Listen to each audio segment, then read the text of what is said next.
100 দিনের প্রকল্প মনরেগাকে নাম পরিবর্তন করে জি রামজি করার প্রতিবাদে শ্রমকোড বাতিলের দাবিতে শ্রমিকদের দৈনিক মজুরি ন্যূনতম 400 টাকা করার দাবিতে দক্ষিণ দিনাজপুর জেলা আইএনটিসির পক্ষ থেকে সকাল 10টা থেকে 5 ঘন্টা অনশন কর্মসূচি এবং ধর্ণা কর্মসূচি পালন করা হচ্ছে বালুরঘাটে। পাশাপাশি এদিন জেলা শাসকের মাধ্যমে আইএনটিসির পক্ষ থেকে প্রধানমন্ত্রীর কাছে ডেপুটেশন প্রেরণ করা হবে বলে জানা গিয়েছে।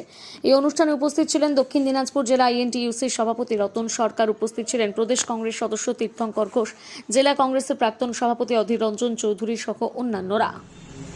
আমাদের অল ইন্ডিয়া জাতীয় কংগ্রেস একটা কর্মসূচি ঘোষণা করেছে, যার নাম দিয়েছে মনরেগা বাঁচাও সংগ্রাম। এই কর্মসূচি গোটা ভারতবর্ষ জুড়ে গত 10ই জানুয়ারি থেকে শুরু হয়েছে। আগামী 25শে ফেব্রুয়ারি এই কর্মসূচি শেষ হবে। উদ্দেশ্য কি? উদ্দেশ্য আমাদের বিভিন্ন জায়গায় বিভিন্নভাবে যে শ্রমিকদের উপরে যে হেনস্থা হচ্ছে, শ্রমিকরা তাদের বঞ্চিত যে অর্থ সেটা পাচ্ছে না, তারই প্রতিবাদে আমরা ভারতবর্ষে একাধিক সময়ে একাধিক আমাদের কর্মসূচি রয়েছে।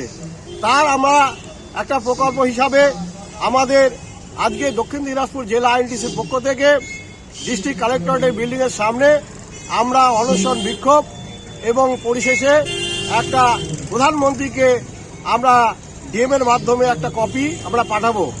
সেখানে আমাদের বিষয় থাকছে যে ভারতবর্ষের বর্তমান সরকার ভিবি গ্রামজি 2025 যে একটা চালু করেছে, তাতে 4টি যে শ্রমকোড, যেটা শ্রমিকদের পক্ষে ভীষণ ক্ষতিকারক, শ্রমিকদের কাজ করবার যে অধিকার, সেই অধিকারটা আর থাকছে না।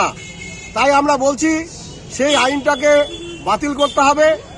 এবং প্রধানমন্ত্রী আমাদের মনমোহন সিং ছিলেন 2006 সালে, তিনি যে মানুষের কাজের জন্য গ্যারান্টি দিয়েছিলেন 100 দিনের কাজ দেবেন, সেই প্রকল্পটাকে আজকে বিকৃতি করে বিজেপি সরকার এবং পশ্চিমবাংলার মুখ্যমন্ত্রী মমতা ব্যানার্জি একটা সুপরিকল্পিতভাবে এই প্রকল্পটাকে বন্ধ করার চক্রান্ত করছে।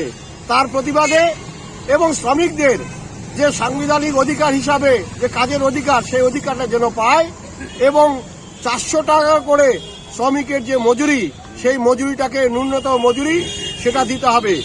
এবং আমরা যে পশ্চিমবাংলায় যে মুখ্যমন্ত্রী, তিনি যে আমাদের কাজ দিতে পারছেন না, তারা কি করছে, বাইরে যখন পরিযায়ীদের কাজ করতে যাচ্ছে, সেখানে পরিযায়ী কাজ করতে যাচ্ছে, সেখানে গিয়ে কি করছে যে আমাদের বাংলা ভাষীদের উপরে অত্যাচার, সেখানে তাদেরকে মেরে ফেলা হচ্ছে, তাদেরকে সে জেলে পড়া হচ্ছে।